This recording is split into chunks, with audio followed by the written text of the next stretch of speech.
반갑습니다. 삼도학교 이독 3일차입니다. 평행법으로 읽는 성경 계속 진행해 가겠습니다.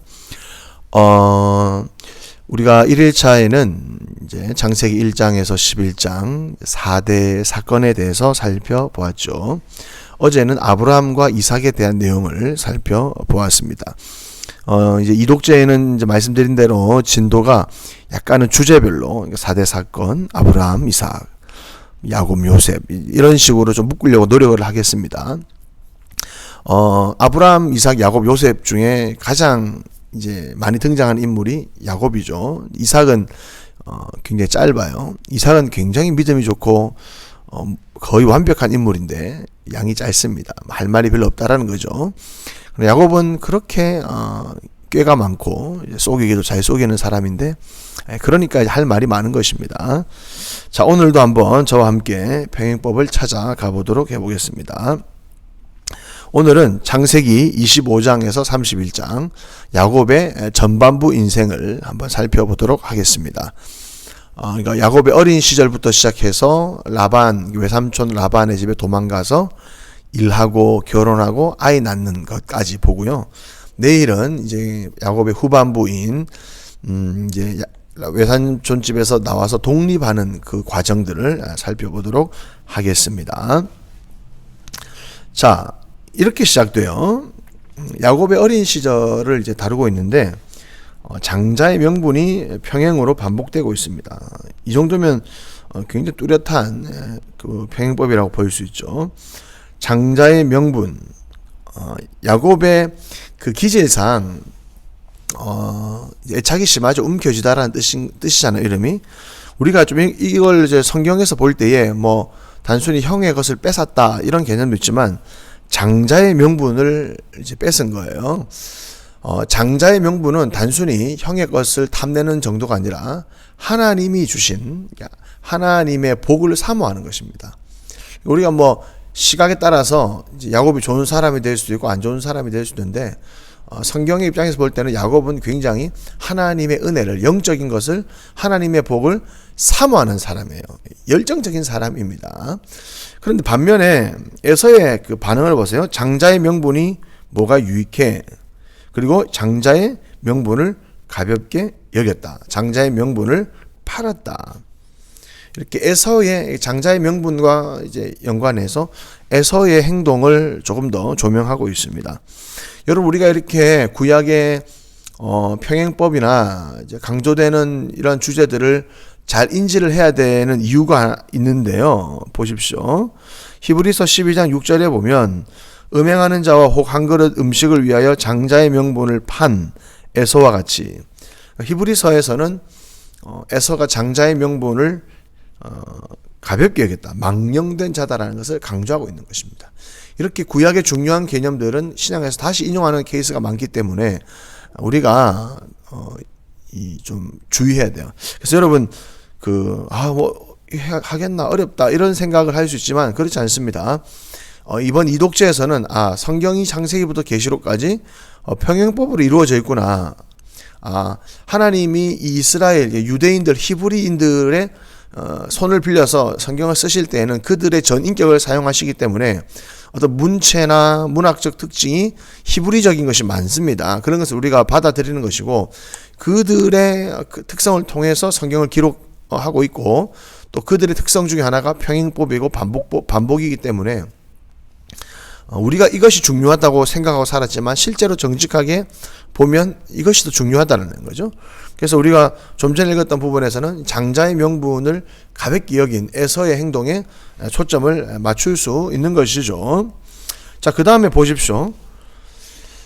오늘 분량에서는 거의 복의 향연이라고 할 수 있습니다. 복이 굉장히 많이 나오는데 복을 줄이라, 그렇죠? 복을 줄이라. 그리고 줄이라 복을. 그리고 번성이, 센터에 번성이 있죠. 이것은 A, A-B, B-C라는 구조로 보일 수 있습니다. 하나님께서 결국에는 복을 주시는 건데 그들로 하여금 번성하게 할 것이다. 근데 잘 보세요. 뭘 줘요? 땅을 줘요. 누구에게 줘요? 자손에게 줘요. 어떻게 돼요? 번성해져요. 이것은 단순히 너희 부모가 잘했기 때문에 잘 먹고 잘 살아라. 부동산이 늘어날 것이다.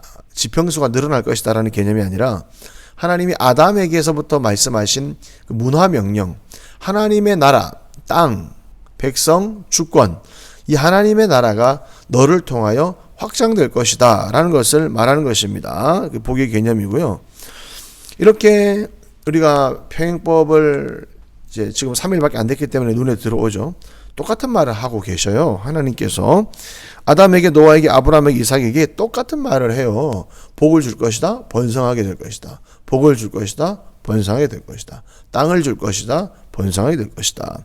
이러한 반복을 연결하다 보면 보십시오. 이렇게 하나의 패턴이, 흐름이 완성이 돼요. 이걸 이제 리듬이라 그러는데, 성경의 리듬이라 그러는데, 리듬을 타면 아무리 길어도 리듬만 타면 갈 수 있어요. 이렇게 한번 가속력이 붙으면 쫙 가듯이, 탄력을 받으면 가듯이 성경이 이렇게 구조로 되어 있다니까요.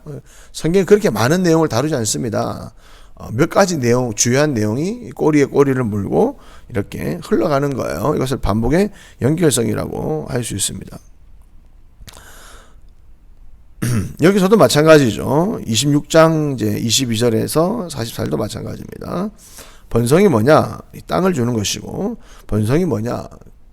그 땅에서 자손들이 복을 받는 것이죠. 하나님 나라의 관점에서 26장도 보시면 되겠습니다.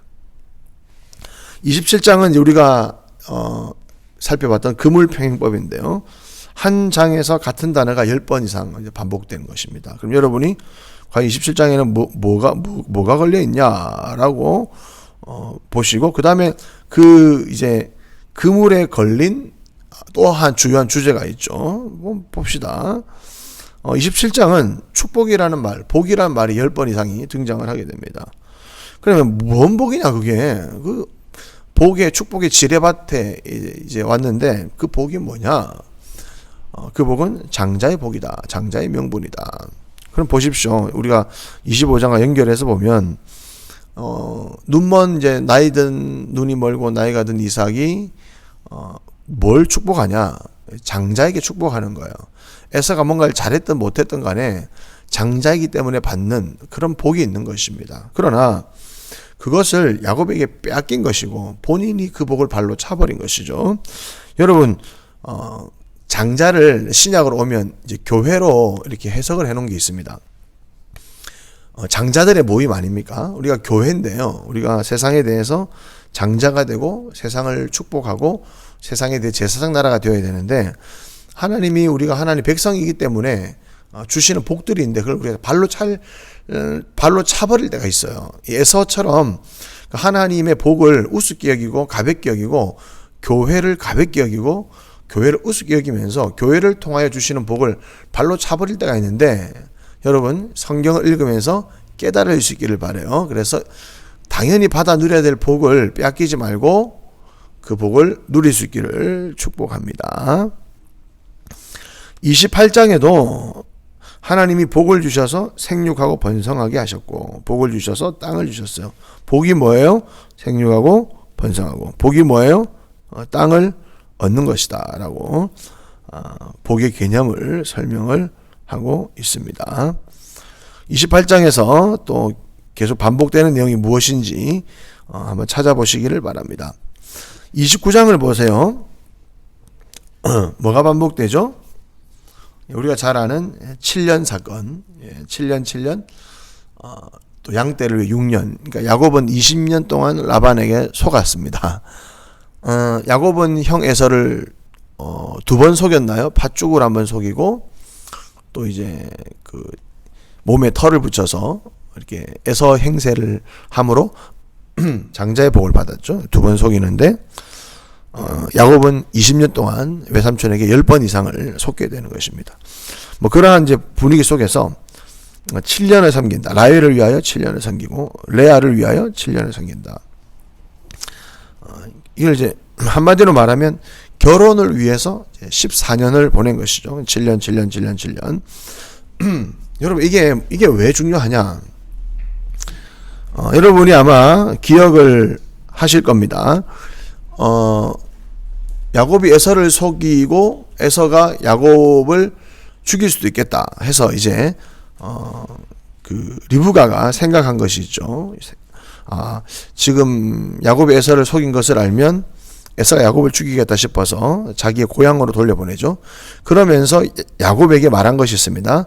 너는 다른 족속의 여인을 맞이하지 말고 어머니의 고향에 가서 아내를 맞이해라라는, 그게 이제 하나님의 말씀이죠. 어머니를 통해 주시는 말씀인데 야곱은 그것을 지켜내는 것입니다. 물론 야곱이 라헬을 사랑하고 자기가 좋아하고 이렇게 이제 보여질 수 있지만 야곱은 어머니의 말을, 부모님의 말을 마음에 담아두고 그것을 지켜내는 것이죠. 그러나 에서는 오히려 이방 족속, 오히려 그 하갈, 이스마엘 족속, 하나님의 그 자손 이삭을 괴롭혔던 이스마엘의 후손들과 결혼하면서 그것이 부모에게 근심이 되었다. 여러분, 창세기 6장을 기억하셔야 됩니다. 노아 홍수가 있기 전에 그들의 죄가 무엇이었습니까? 하나님의 아들들이 사람의 딸들의 아름다움을 보고 자기가 원하는 대로 사람을 삼아서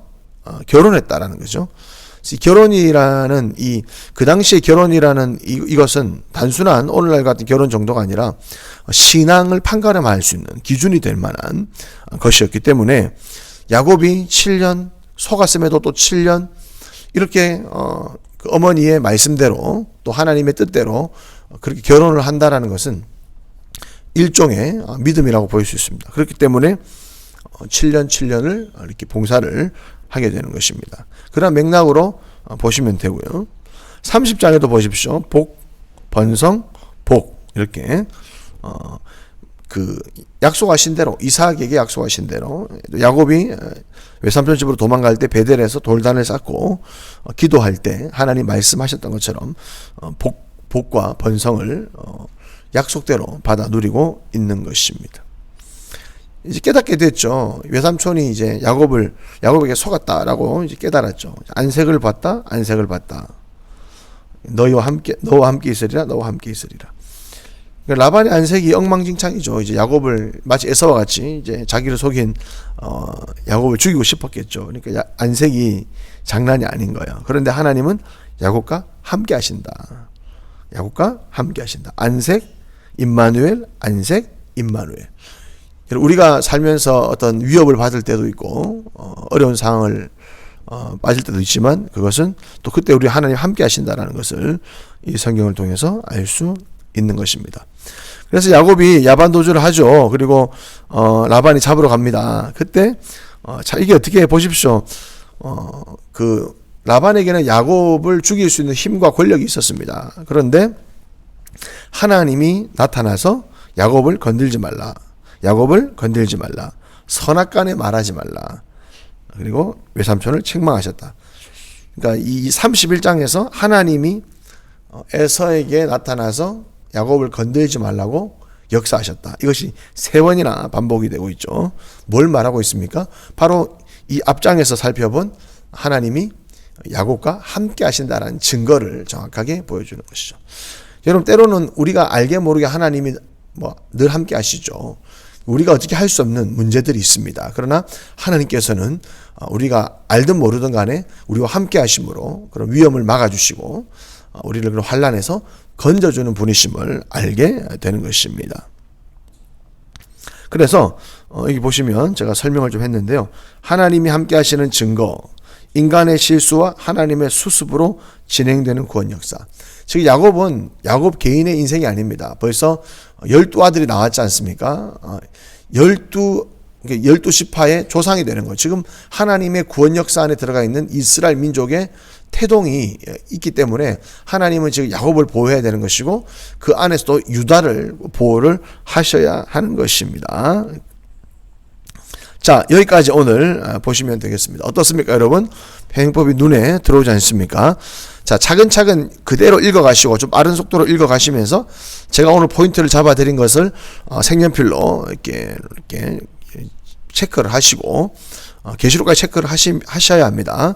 그리고 오늘 읽었던 부분 중에 이런 것을 새롭게 알게 되었다라든지 이런 뜻이 있었구나를 깨닫게 되었든지 은혜가 되는 구절들 기록해 두시면 되겠습니다. 예, 수고 많으셨습니다. 다음에 또 뵙겠습니다. 내일 또 뵙겠습니다.